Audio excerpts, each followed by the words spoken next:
After I offered to pay for their mortgage down payment, my daughter-in-law told me I could stay in their guest room. Within a week, she replaced my bed with storage boxes and said I was taking up space.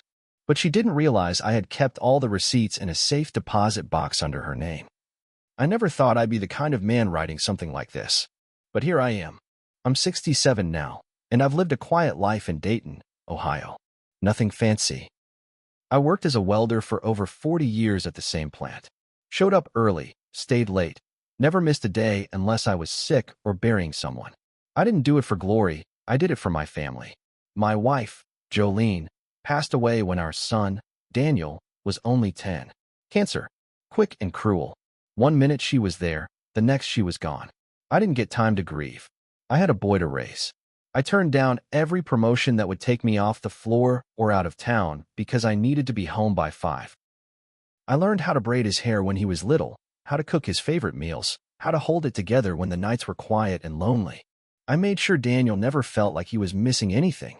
Baseball camps, new cleats, braces when we couldn't afford them. I found a way. I scrimped and saved and made do. I sold my old truck to help him through college when his scholarships ran short. I told myself I'd rebuild retirement later. I didn't mind. He was a good kid. Thoughtful. Quiet like me. Things changed when he met Marissa. She came from a different world. Suburbs. Private college. She worked in marketing, always dressed sharp, had opinions about everything. I remember the first time I met her, at a barbecue I threw for Daniel's birthday. She showed up late, made a face at the potato salad, and spent half the evening on her phone. When I tried to talk to her, she kept correcting me on little things. How to say espresso, the way I said Washington instead of Washington. Nothing major, but enough to make me feel small in my own home. Still, Daniel loved her. That was clear. I kept my mouth shut. I figured, what did I know about love anymore? When they got engaged, I offered to help with the wedding. Marissa's family insisted on a big event. Daniel looked stressed about the costs, so I covered most of the catering bill without telling anyone. I just wanted him to enjoy his day. And he did. I sat at the back table and watched him smile like a boy again. They lived in an apartment for the first year. Then they started house hunting. That's when Daniel came to me. They were short on the down payment for the house Marissa wanted. She wouldn't settle for a starter home. No, she had to have the new build in Beaver Creek with 5 bedrooms and a big island kitchen. Daniel called me one night, voice low, asking if I could help. I said yes before he finished the sentence. $58,000. I drained my savings and moved a few things around. I was careful. I kept every receipt, every bank transfer, every signed paper. Not because I didn't trust them, but because I've always kept records. Marissa asked for the money to go directly through her. It'll make the mortgage process easier, she said. Fewer questions from the underwriters. I didn't argue. I went to the bank, wired the money, and put the documents in my safe deposit box at the PNC branch downtown. She also needed access to the box briefly, claimed it was for title paperwork she wanted to include. So I added her name to the box. She signed the forms, barely looked at them. She never asked what else was in there. After they closed on the house, they invited me over. Showed off every room like it was a museum. She walked me through the kitchen twice, pointing out the backsplash. "Isn't it gorgeous?" she kept saying. I said it was. I meant it. I was proud that my son could live like this.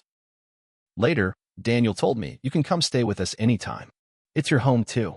I didn't think I'd need to. I had my little apartment on Patterson, but it was nice to hear. 2 years later, my rent jumped by nearly 60%. Fixed income doesn't stretch like it used to. I called Daniel, told him I was thinking of moving out, maybe finding a smaller place, and he said, "Why don't you come stay here for a bit?" Marissa didn't say much. She just nodded and gave that tight smile of hers. At first, it was okay. I stayed in the guest room, kept everything clean, didn't use their TV or eat their food unless they told me to. I made myself invisible, but I could feel it in the air. Marissa was never comfortable with me there. She'd sigh when she saw me reading in the kitchen. She rolled her eyes when I offered to make dinner. I heard them whispering behind closed doors more than once. Then, a week in, I came back from my morning walk to find my room empty. All my things were boxed up. My bed was gone. In its place were storage totes, holiday decorations, and her seasonal clothes. I stood there in shock. I asked her what happened. She didn't look up from her laptop. Just said, "We need the room back. You're taking up too much space." I asked where I was supposed to sleep. She said, "There's the basement couch. You're not a guest, you're family, remember?" I slept in that cold basement that night. Woke up sore and humiliated. The next morning, she sat across from me at breakfast and said, "You should probably start looking for another place. It's not good for adult children to live with their parents. It causes resentment." She said it like she was quoting a book, like it was just facts, not a knife to the heart. Daniel just looked down at his coffee. He didn't say a word. They thought I'd quietly leave. And I almost did. But then I remembered the box. The safe deposit box. The one she signed on to, not even realizing what she was giving me. Everything's in there. Proof of the money. Proof that this house was built on my sacrifice. And I never said I wanted it back. But maybe it's time I remind her where her fancy backsplash came from. Because no one treats me like a ghost in a home I paid for. After that basement conversation, things got worse fast. It started small. Marissa stopped talking to me unless it was about rules. Please rinse the sink after you use it. Don't leave the front door unlocked. No shoes inside. I followed every single one. Still, she found new things to complain about. Once she snapped because I washed a dish she left in the sink. "You don't need to clean everything," she said, like I was invading her space. Daniel kept his head down. If I brought anything up, he'd say, "Just give her time, Dad. It's an adjustment." But it wasn't time she needed. She wanted me out. A week later, I overheard them arguing. I wasn't trying to eavesdrop. It's just, the basement vents carry sound. Marissa was furious. "I can't live like this," she said. "He's here all the time. This isn't a retirement home." Daniel said something I'll never forget. "He paid for this house. We owe him." She snapped right back. "No, you owe him. I didn't ask for that money. It's in my name now." That hit hard. Not just the words, but how cold she sounded saying it. Like I was a burden she'd inherited. Like I'd never done anything except show up and inconvenience her perfect life. 2 days later, they had friends over. A small dinner party. I stayed downstairs, didn't want to embarrass them. But someone came down for a beer and saw me watching TV. He blinked and said, "Oh, I didn't know someone lived down here." Marissa came down a few minutes later and asked me, smiling through her teeth, if I could maybe give them some privacy tonight. I got the message. I walked to the Waffle House on Linden and sat there for 4 hours, nursing a cup of coffee until they'd cleared out. The next morning, she handed me a Craigslist listing for a studio apartment and said, "I thought this might work for you. It's senior-friendly." She didn't ask. She told. I didn't take the paper. I just stared at her. She raised her eyebrows like I was the one being rude. That's when I realized I wasn't welcome here anymore. I wasn't even tolerated. I was in the way. And that's when I made the call. I called the bank, asked about the safe deposit box, confirmed my access and hers. Then I went in, pulled copies of everything. The wire transfer, the emails she sent asking for funds to be put in her name, even the document authorizing me to handle closing costs. I made duplicates, put one set in another bank across town, under my name only. Then I made an appointment with a lawyer. Not to sue. Not yet. Just to talk. He looked over everything and asked, "Did she promise you any ownership or repayment in writing?" "No," I said. He nodded. "Then legally, the money's a gift unless you have proof otherwise." But she claimed she needed it to qualify for the loan. Said it was temporary. Verbal agreements are hard to prove. Still, he told me I had options. Reputation. Taxes. Mortgage fraud if the money was misrepresented. And most of all, leverage. So I waited. Waited for her to make one more mistake. And then, she did. She went into my basement space one day while I was out, moved my things, tossed out an old photo of my wife. I found it in the trash, face down in the bin. When I asked her why, she said, "It looked like garbage." I nodded. Quietly. That night, I made my move. After I found my wife's photo in the trash, something broke inside me. Not anger, just cold, sharp clarity. Marissa didn't just want me out of the house. She wanted me erased. Like I'd never existed. So I stopped playing quiet. I started paying attention. One evening, I waited until Daniel was out at work and Marissa was upstairs on a Zoom call. I walked through the house, slowly, taking photos of every major renovation. The high-end appliances, the custom cabinets, the backyard deck I helped them build last spring. I still had the receipts for the lumber. She didn't even know. I wasn't planning to sue them. I wanted something better, something quiet, but permanent. The next week, I made copies of all the renovation expenses I'd contributed to and filed a complaint with the IRS tip line. Not anonymous. I gave my name. Marissa had listed herself as sole owner of the house on her taxes, claimed the full mortgage interest deduction. But the down payment? That came from me. And it wasn't marked as a gift. 2 weeks later, things started to shift. She got a letter from the IRS requesting clarification on her financial records. I know because I saw her rip it open and then yell at Daniel in the kitchen. "Did your father do this?" she said, waving the envelope. He looked stunned. I stayed in the basement and said nothing. That same night, Daniel came down, sat across from me and asked, "Did you file something?" I looked him in the eye and said, "You live in a house I paid for. She threw away your mother's picture like it was trash. What did you expect me to do?" He didn't respond. The next twist came when I got a call from the bank. Apparently, Marissa had tried to access the safe deposit box. She claimed she lost her key and wanted to drill it open. The bank refused. She didn't have full authority because I'd quietly removed her name from the access list the week before after she trashed my things. I knew she'd panic. That box had everything, and now she realized she couldn't control it. But what I didn't expect was the voicemail I got the next morning from her mother. "Hi, this is Trina, Marissa's mom. I'm not sure what's going on, but Marissa's very upset. She says you're threatening her. I'd really like to avoid legal trouble for the family. Please call me back." That's when I realized Marissa had started painting herself as the victim. She was laying the groundwork, turning the story around, making it look like I was a bitter old man trying to punish her out of spite. That's when I stopped waiting. I called Daniel back down to the basement. "Sit," I said. He looked nervous.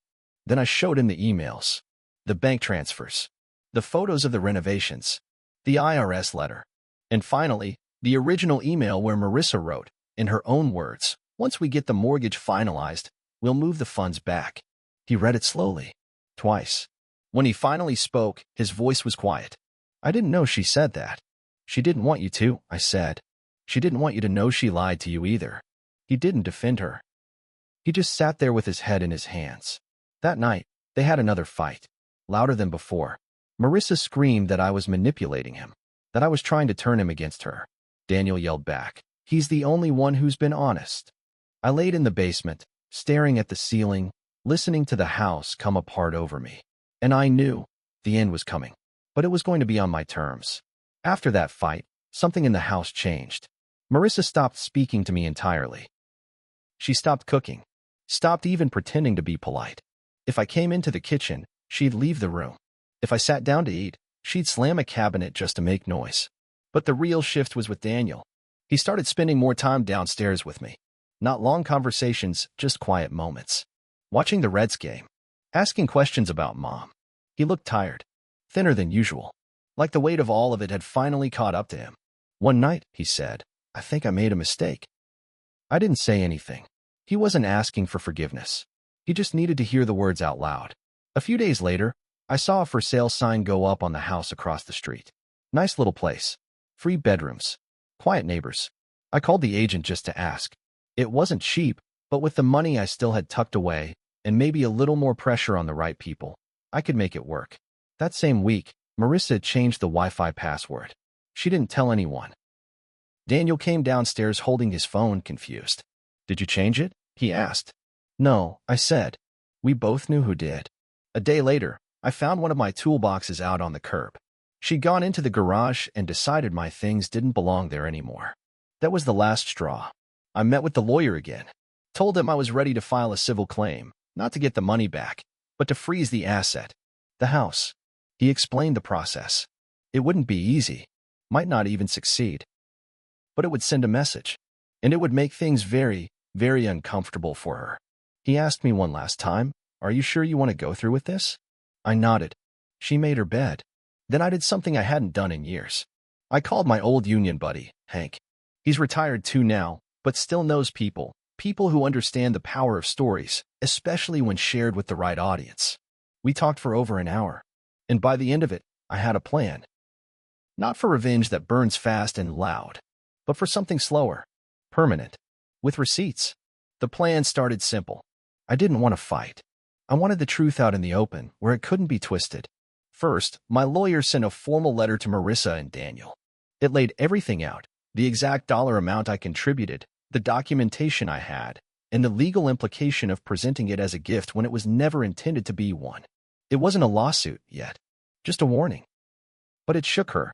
She tried to ignore it at first, tossed it on the kitchen counter like junk mail. I saw her do it. Then the second letter came, this one to her employer. It wasn't from me. It was from the IRS. My tip had triggered an audit. Turns out, she hadn't just misrepresented the house. She'd also filed business expenses tied to their home office renovation, some of which I had paid for in cash and had receipts for. Receipts she didn't know I kept. Within 2 weeks, she was pulled into internal HR meetings. I know because Daniel told me. Her voice got sharper each day, like a wire pulled too tight. She was unraveling, and it was just beginning. Then came the neighborhood Facebook group post. I didn't write it, but Hank helped get it shared. A post from a concerned resident talking about elder neglect. A retired widower who paid for his son and daughter-in-law's house, only to be forced to live in a basement and have his things thrown out. They didn't name names, but people knew. And in a neighborhood like Beaver Creek, that kind of talk doesn't die quickly. It spreads. Suddenly, Marissa wasn't getting invited to the same brunches. People she used to host started being busy. And Daniel? He saw it all. The comments.